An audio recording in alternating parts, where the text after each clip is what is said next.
Ya pemirsa masih membahas mengenai tentang keamanan data negara. Masih bersama dengan kami saat ini anggota Komisi 1 Muhammad Farhan dan pakar keamanan siber Pratama Persada. Pak Farhan tadi sempat disampaikan berarti lembaga terkait ini perlu menjalankan tupoksinya begitu sesuai dengan aturan mainnya. Kira-kira pengawasannya nanti akan seperti apa Pak?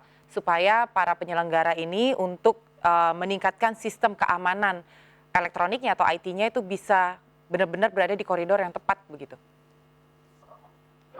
Seluruh kementerian dan lembaga negara ini, mulai dari tingkat pusat sampai tingkat kelurahan dan desa, itu harus mengerti dan mengikuti standar keamanan siber yang telah dibuat oleh BSSN.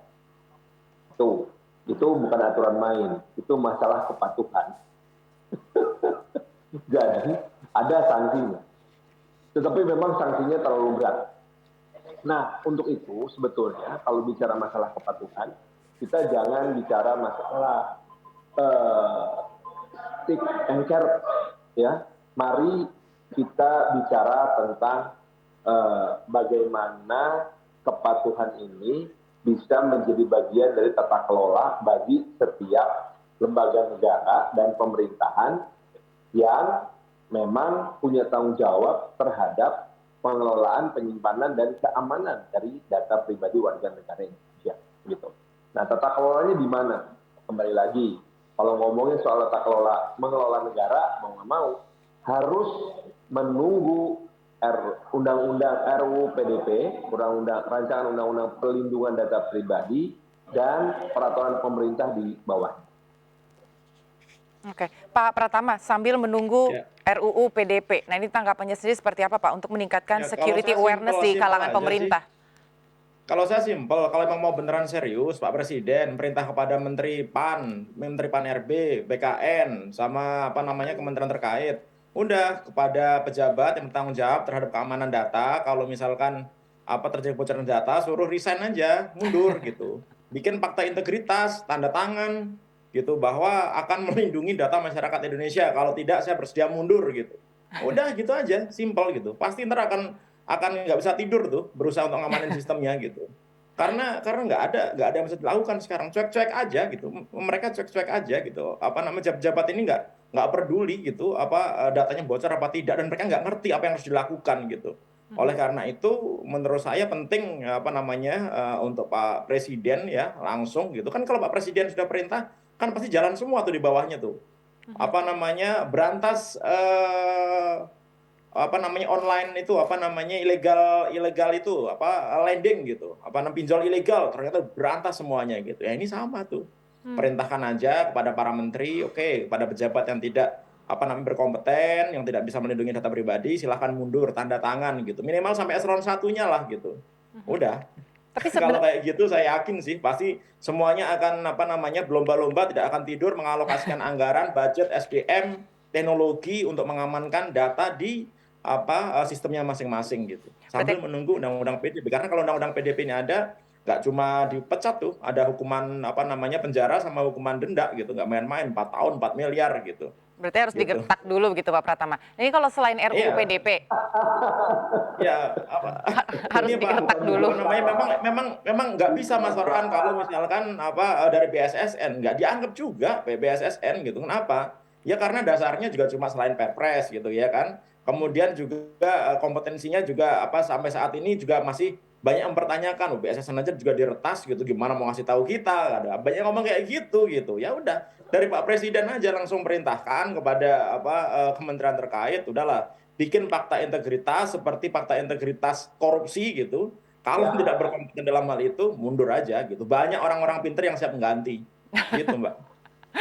Ini kalau bicara soal gertakan dan siap untuk diganti, ini mungkin Pak Farhan bisa memberikan respon nih, Pak Farhan. Tanggapannya gimana nih, Pak? Ya, jadi gini, salah satu, ini saya jadi agak panjang di sebelah. Salah satu hal yang sangat bermasalah di Indonesia ini adalah kekurangan secara jumlah ya, digital talent. Orang-orang kayak Mas Pratama ini orang langka. Harusnya kita punya banyak sekali engineer komputer, kita harus punya banyak sekali siswa-siswa SMK yang mengerti tentang computer science. Nah, produktivitas kita menghasilkan computer science engineer sampai sekarang itu masih sangat kurang. Segitu kurangnya sampai salah satu perusahaan ojek online terbesar di Indonesia mengakuisisi 16 perusahaan pengembang atau developer aplikasi di India karena kekurangan tenaga di Indonesia gitu. Nah, jadi awalnya dari situ dulu. Nah, bahwa kemudian ada kebutuhan sangat mendasar, tentu saja kita harus kejar, kita harus kebut. Dari pengembangan sumber daya manusia, digital talent, sampai kemudian juga kita harus menyadari tentang penguatan lembaga-lembaga negara yang punya kewenangan tersebut. Tadi sangat menarik, Mas Pratama mengatakan BSSN nggak dianggap karena dua hal. Satu, kompetensi. Dua, adalah dasarnya Perpres. Gitu. Dimana sekarang mau kita tingkatkan jadi undang-undang. Nah, saya juga punya kekhawatiran yang sama dari hasil rancangan undang-undang perlindungan data pribadi, karena otoritas perlindungan data pribadi nanti akan dibentuk berdasarkan Perpres. Nah, itulah makanya. Secara pribadi, saya tuh satu-satunya orang di Komisi 1 yang menentang hal itu. Saya satu-satunya orang yang menentang hal itu, jadi ya kalah saya kalah vote. Akibatnya di undang-undang tertulisnya seperti itu.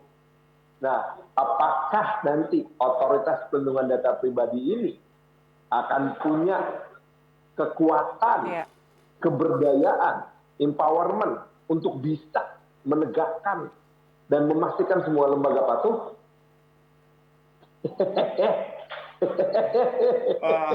Memang mengecewakan itu. Mengecewakan itu Mas Farhan itu. Mohon maaf ya, aku gagal. Belum lah Pak, belum gagal lah. Ini kan masih dalam proses. Tapi Pak Farhan, Pak Presiden ini, Pak Presiden harus concern dalam hal ini gitu, harus menempatkan lembaga ini minimal lah gitu, independen di bawah beliau dan bertanggung jawab langsung pada Presiden. Kalau nanti bertanggung jawabnya kepada Kemenkominfo atau kepada kementerian lain yang anggarannya tergantung kementerian tersebut, udah bablas juga gitu. Mas Pratama, di dalam undang-undang disebutkan lembaga ini bertanggung jawab langsung kepada Presiden dan di bawah Presiden. Tetapi didirikannya, dibentuknya berdasarkan Perpres. Oke. Nah, berarti nggak akan kayak KIP, nggak akan kayak itu kan ya? Oh bukan, akan persis seperti BSSN. Oke. Pertanyaannya Mas Pratama, berdasarkan pengalaman kita, dengan status didirikan berdasarkan Perpres seperti BSSN, kira-kira bakal dipatuhi nggak? Ya enggak gitu. Tapi kan nanti akhirnya bikin undang-undang lagi. Ya itu dia. dilema ya. Mas Farhan, tadi kalau misalnya bicara soal anggaran dan juga bicara soal BSSN, tadi sempat juga Mas Pratama sempat menyinggung bahwa sebenarnya BSSN sendiri saja masih bisa diretas, begitu kan? Nah ini sebenarnya kalau kita bicara soal infrastruktur yang dimiliki oleh BSSN sendiri, sebenarnya sudah cukup memadai belum sih Mas Farhan dengan anggaran yang dimiliki atau anggaran yang informasinya ini cukup kecil nih, sementara tanggung jawabnya cukup besar. Masih jauh. Jauh banget. Waktu berdiri itu dia masih bisa dapat 1, berapa triliun. Tahun ini nggak nyampe 500 miliar. Mbak Anggi, untuk perbandingan Mbak Anggi ya. Mbak Anggi untuk perbandingan, di Amerika itu anggaran untuk keamanan cybernya per tahun itu rata-rata sekitar 220 triliun. Per tahun, itu juga masih bisa diretas. Gitu. Ya kan, Kalau antara 200 sampai 220. Ini bukannya membesar malah jadi semakin mengecil gitu. Nah, 500 miliar, 300 miliar untuk gaji, 100 miliar untuk rapat, 100 miliar untuk bayar license, habis, nggak ngapa-ngapain udah. BSSN duduk manis saja. Nah ini dia, sementara kalau bicara soal anggaran berarti kan sebetulnya masih jauh dari yang seharusnya. Ini sejauh ini gimana nih Bang Farhan, pembahasan anggarannya dengan DPR sendiri Bang? Kalau tadi dari pernyataan Pak Pratama ya. Anggaran sama DPR kan sudah dikunci. Satu oleh pagu definitif, oleh pagu anggaran yang sudah ditetapkan oleh Kementerian Keuangan. Itu ada di bendahara negara, Bu. Bukan di DPR. DPR hanya melihat bahwa pagunya udah keluar nih dari negara. Nanti secara proses, BSSN boleh mengajukan, enggak Pak, kita butuhnya 5 triliun, oke, kita setuju Anda perlu penambahan. Nah, itu namanya tekanan politik. Ya. Nah, antara 400 miliar ke 5 triliun, berapa banyak yang akan bisa dipenuhi? Nah, itu tergantung lagi nanti bagaimana kami di Komisi 1 meyakinkan badan anggaran bersama-sama dengan BSSN, kemudian apabila badan anggaran sudah teryakinkan, maka kita akan bersama-sama meyakinkan Menteri Keuangan untuk memberikan tambahan. Gitu. Tapi dari pengalaman sih, tambahan nggak pernah lebih dari 15%. Baiklah, ini kalau misalnya bicara mengenai anggaran ini kan masih panjang, kemudian ini juga masih dalam bentuk proses RUU PDP yang terakhir. Nggak Pak, panjang nih, sebentar lagi. Anggaran tuh Oktober ini diketok tanggal 1. Oke, baik katakanlah Oktober ini diketok, katakanlah begitu ya Pak Farhan. Ya, yang terakhir. Baik, tapi ini kan masih jauh dari yang seharusnya seperti yang tadi Pak Pratama sampaikan gitu. Yang terakhir nih Pak Pratama. Ini kita masih berandai-andai begitu kan ya. Ini kita kembalikan lagi deh ke publik. Di mana melihat kepercayaan publik terhadap keamanan data ini kan dinilai semakin jauh begitu ya. Tapi satu sisi nggak berdaya juga kalau diperlukan data sebagai syarat pengurusan administrasi begitu. Nah, ini langkah apa yang harus diperhatikan oleh masyarakat? Pak Pratama, silakan Pak. Ya, kalau menurut saya ya, karena tata kelola pemerintahan kita yang masih belum benar, tata kelola private sector juga masih belum benar, kemana-mana kita harus memberikan identitas gitu. Bahkan kita ngisi isian BKKBN aja semuanya diminta, dari NIK, KTP, fotokopi KK, dan lain-lain begitu, yang seharusnya bisa langsung ngambil dari Dukcapil begitu. Nah, menurut saya karena data sudah tersebar kemana-mana ya, masyarakat ya saat ini ya hanya bisa waspada saja gitu. Karena bisa jadi akan menjadi target kejahatan gitu, atau calon target kejahatan begitu, dan nggak ada yang bisa kita lakukan. Nggak bisa tuh masyarakat bilang data saya tolong dong jangan dibocorkan, nggak bisa gitu. Data saya tolong dong jangan disebarluaskan, nggak bisa gitu. Nah, oleh karena itu untuk masyarakat yang bisa adalah waspada, jangan pernah percaya rayuan-rayuan yang memberikan hal-hal yang kira-kira menyenangkan gitu, atau memberikan hadiah gitu. Kemudian untuk pemerintah menurut saya harus mulai mikir lah bahwa ancaman cyber itu nyata gitu, dan kalau memang ancaman cyber nyata gitu ya komitmen gitu, kalau mau ngamanin ya siapin anggaran yang benar gitu, supaya bisa beli peralatan yang benar, supaya bisa mendidik SDM yang berkompeten yang benar begitu, dan itu semuanya butuh anggaran gitu. Kalau misalkan BSSN misalkan dikasih anggaran cuma 500 miliar atau sekarang nanti jadi 650 miliar gitu, suruh ngamanin orang se-Indonesia, suruh ngamanin Kementerian Lembaga se-Indonesia gitu, kira-kira mampu nggak? Saya pikir agak nggak masuk akal gitu, kalkulasinya saya nggak masuk itu gitu, untuk mengamankan, dituntut untuk mengamankan seluruh Indonesia gitu, kemudian diberikan penganggaran yang sangat-sangat sedikit dalam kapasitas BSSN sebagai lembaga yang melindungi keamanan cyber yang ada di Indonesia gitu.